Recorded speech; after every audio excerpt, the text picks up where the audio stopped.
Hello chess friends and welcome to Zaro's chess channel and welcome to a special story that happened a couple of days ago. It's the story about Raunak Sadhwani. He's a chess prodigy from India and he became India's 65th Grandmaster in history, which is really an incredible thing that so many great players now are coming from India. We have now at least, I believe, like 20 prodigies really from India, and they're like not really just prodigy, they're like world championship material. And I believe chess has a bright future because here Raunak Sadhwani has also a very high place in when it comes to this youngest world grandmasters in chess history. He takes respectively 9th place, and I believe, as I said, that in the future chess will change. We'll have now Ramesh Babu Pragmananda, Sahin, we have Abhimanyu Mishra. So these players are really world champion material, and I'm really looking forward to the future. We'll see also what will happen, for instance, with Alireza Firouzja. So at least we have 20-25 players which can maybe jump and become at least a top 10 player. So as I said, chess has a bright future, and what happened with Raunak Sadhwani is that he managed to win the game against Fabiano Caruana. So it's really incredible, but Fabiano Caruana is of course a top grandmaster. He plays most of the times very positional games, but what impressed me here that Raunak Sadhwani managed to outplay positionally Fabiano Caruana in this Dutch defense, because Dutch defense players know what I'm talking about. The Dutch defense is most of the times really a static opening. We are trying many maneuvers, and here Raunak Sadhwani played, of course, inaccuracies and mistakes, which is of course present when kids are playing, but still, as I said, winning a game against Fabiano Caruana is a great thing. So as I said, this could be a really nice motivation for Raunak to continue to play chess. So let's check out the game. We have d4 by Caruana. Raunak Sadhwani plays here the move f5, knight to c3. We have the so-called Raphael variation of the Dutch defense, knight to f6. We have bishop to g5, d5, and now e3, and now bishop to e6. Very interesting idea by Raunak here. The idea behind this move is to keep, of course, our center closed. The bishop is supporting this very powerful pawn center control that black has built here. The problem of white is that you have already taken your square with your bishop on g5, so knight to f3, knight to g5 is not a possibility. You have already played with your bishop there, so that's why this bishop to e6 is perfectly fine. So bishop to d3, knight to d7. Raunak plays this very nice reloading system. If bishop takes f6 happens, then we simply take with this other knight. So knight to f3, g6. We have h4 by Caruana, very aggressive move, and now bishop to g7. Here comes knight to e2, and here I already liked Raunak's idea because he realized that this knight will come to f4. That's why knight to h5. Here knight to f4, knight takes f4, and bishop takes f4. Okay, let's stop a little bit. What to do here, how to proceed here from black's perspective. The problem is, of course, the light square bishop. We would love to trade it off, but so far it's not possible. So that's why we have to do something else. What we would love to do is maybe to create an outpost, knight to f6, and then followed with knight to e4, which is the main idea of the Dutch defense. Here, after the move h6, we have c3, and now bishop to f7. Queen to b3, attacking the b7, queen to c8, protecting everything, and now c4, played by Caruana. And I believe that Raunak was satisfied here with Caruana's move, because finally he gets the opportunity to trade off his bad light square bishop. That's why after c6 and c takes d4, we have bishop take d5. We have bishop takes d5, and after bishop to c4, here simply bishop takes c4 and queen takes c4. Okay, what Caruana has accomplished is, of course, this backward pawn. It's a little bit weak, the weak pawn on e7, but there is a positional problem of white. Of course, it can be improved, but there this pawn structure in the center is of course on dark squares. We have still the dark square bishops on the board. So here Black has always the opportunity to maybe play something like c5. Still, your king is endangered. You have to castle. You have to get out of this light square mess. So that's why here Raunak played here the move knight to b6, attacking the queen, and after queen to b3, we have knight to d5, cementing the knight on a very active square.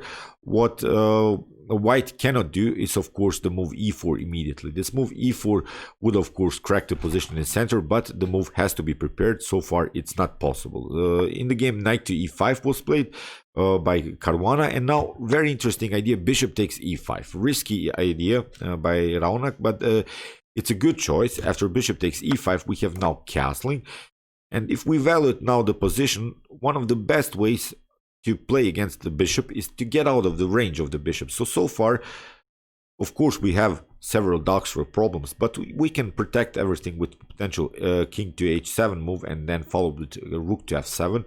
So white needs many moves in order to include the queen somehow, in order to maybe threaten with some checkmates. So this knight on d5 I really like, because it cannot be kicked away by any minor piece anymore. It can only be kicked away with potential, as I said, f3, e4 moves. But that's, still you have to prepare these moves. In the game, Caruana castled, and now we have this idea, king to h7. Rook to e1, here h5, again a risky move, but the idea is again a similar one. We want to create this blockade on light squares, because Caruana needs, as I said, f3, e4. Again, we are at least covering the g4 square. The queen is also protecting the light squares, so we are not allowing this light square pawn breakthrough motifs. And in the game, Caruana tried f3 anyway, and we have now queen to d7. Here, Raunak connects the rooks, which is now the third stage of the opening. We have always this three stages of the opening: developing the minor pieces, securing the king by castling, and then removing the queen from the first or eighth rank and connecting rooks. So far, a nice development. Still, Caruana can open the position with potential e4 moves. In the game, Caruana decided to support the potential e4 with the move queen to c2. So here, knight to f6. We have b4, very risky idea also by Caruana, which now gives Raunak the opportunity to counterplay on the queen side with the move a5, which is a great move. After b takes a5, rook takes a5, and now we're targeting simply the weak a2 pawn. In the game, queen to f2. Now Caruana builds this very powerful rook and queen battery on the f file. We have rook to a8, and now rook to e2, protecting, of course, this a2 pawn. Queen to e6. We have rook to b1, and now Raunak plays simply b5, which is very good. Again, a light square pawn, again creating blockade on the light squares, and as I said, we got out of the range of the bishop anyway with our king. What Raunak is trying to do here is getting with all of our pieces out of the range of the bishop, and still with ideas to cement the knight on d5. Still, Caruana has this counterplay possibilities, but this is already a very powerful bishop, rook battery on the a file. So rook to b2, protecting everything now by Caruana, and now knight to d5. We have rook to b3, here c5, which was now Raunak's main mistake, because the better idea is to play the move b4. b4, and in this position, black is slightly better. We have now the opportunities to play knight to c3, maybe rook to b5, protecting first our b4 pawn, and then create a very nice outpost on c3. So this knight on c3 would really occupy the third rank. This would be sort of an octopus knight, and it would be really annoying to handle this knight on c3. But Raunak played a mistake. He played the move c5, but Caruana didn't punish this mistake, because Caruana should have proceeded here with the move like he did with the move e4, and after f takes e4, we have f takes e4, knight to b4. But here it's really, as I said, we don't want these pawns to roll by Fabiano Caruana. Also, if you make something like here after the move e4, if you play something like knight to f6, you see then e takes f5 is the opportunity. You have to take the queen because there is this threat by the rook on the queen, and now you see Caruana can take the pawn on c5, has an extra pawn, has a powerful bishop now, and it will be a bad continuation here for black. But Caruana here, Raunak, pardon me, played simply f takes e4, and after f takes e4 here we have knight to b4. You see the knight is now out of game a little bit. The knight is not defending the king anymore in the game. Caruana tried rook to f3. That was, as I said, Raunak's main mistake. He should have proceeded with the move b4, and then he could always have the opportunity to place the knight on c3. Now this rook and queen battery is really a dangerous one, so that's why king to g8 had to be played. But now queen to g3 by Caruana. Here he plays a very active game. In the game, c takes d4, and here Caruana doesn't punish Raunak's play.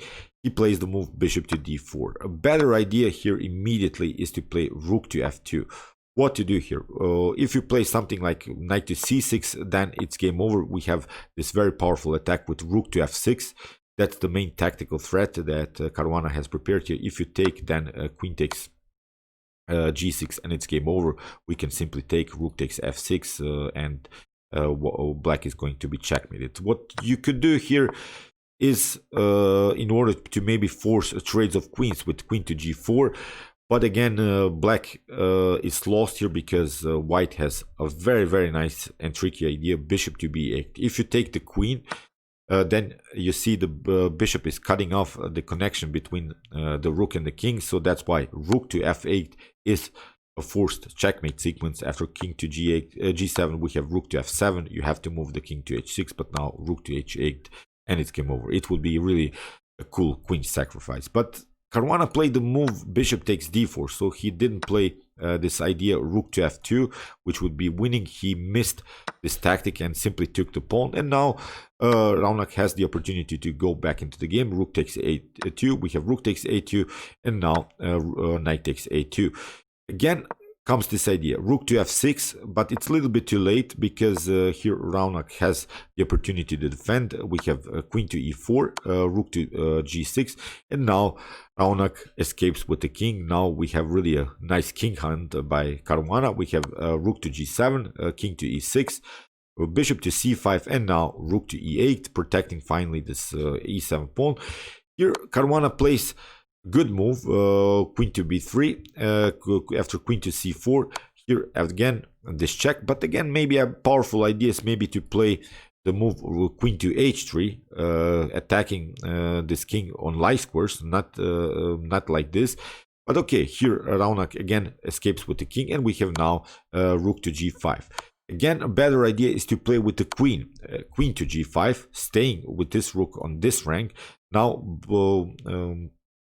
black is forced to escape with the king here to c6, but now this bishop we can maneuver here to e3, and again black has some troubles because we have now the opportunity to play rook to g6. This bishop is perfectly fine, it's restricting the king's ability to escape. But okay, here Caruana tried rook to g5, and it gives now the opportunity, as I said, black to escape. Here again to c6, we have bishop to b7, but now simply queen to c1, and in this position Raunak has a good position because he finally released the pressure when the queens are off the board. This is not an endangered king position here in the game. After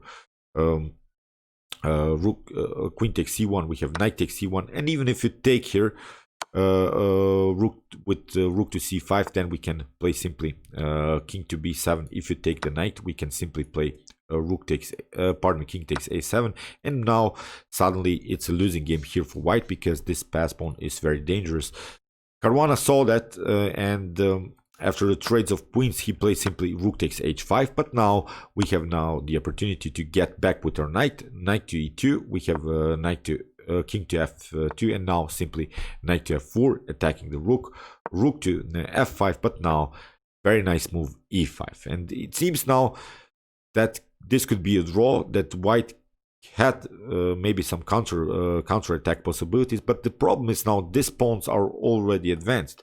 this knight is covering here this h5 square, so this bishop is a little bit out of game, and this pass pawn will cause many troubles here for Fabiano. Here bishop to d6 was played. Now knight to d5 attacking the bishop. We have bishop to c1, and now you see how dangerous this pass pawn is. e4, we have bishop to b2, and now e3. The pawn simply moves further. King to e2, and now very nice idea, rook to g8. In the game, Caruana tried, of course, to cover everything with rook to g5, but now rook to f8. You see the rook will come into the game here on this very active square on f2. That's why bishop to d4, and now after rook to f2, we have king to e1, rook to c2, we have rook to g6, and now Raunak simply escapes through light squares because no perpetuals are possible here. The rook is restricting this king's ability to come on the square e2. In the game, rook to g7, and now here Raunak simply escapes through light squares. After rook to g4, here simply king to d3, and in this position Caruana resigned. There's nothing you can do. You have to give up your bishop if you don't want to be checkmated, but again, we'll simply take with the knight. Again, we have some possibilities to play rook to c1, and Caruana resigns. So great game by the chess prodigy. We'll follow now also his career more, I believe, in the future on my YouTube chess channel. But as I said, we have now really great chess prodigies: Pragnananda, this guy Raunak, Abhimanyu Mishra. We'll see what Alireza Firuza will also do in the future. So chess has a bright future. As I said, this is really incredible. What India does now. This kids are really taught by the top grandmasters. Vladimir Kramnik, I believe, is Raunak's chess coach, so he can really learn from the best. And as I said, we'll follow his career more. I'm really interested to see how he's going to develop. Maybe, as I said, he's top 10 material, but he's still a kid. We'll see what will happen. So okay, I hope that you enjoyed this game. I really enjoyed it a lot, this surprise game to win the game against Fabiano Caruana. If you want to see more chess prodigies, here is the link of this Chess Talents series. And if you want to see the best chess games of all time, check out my best chess games of all time series. And if you like this content, you can also subscribe to my channel. See you soon with some more videos, and chess is the best, of course.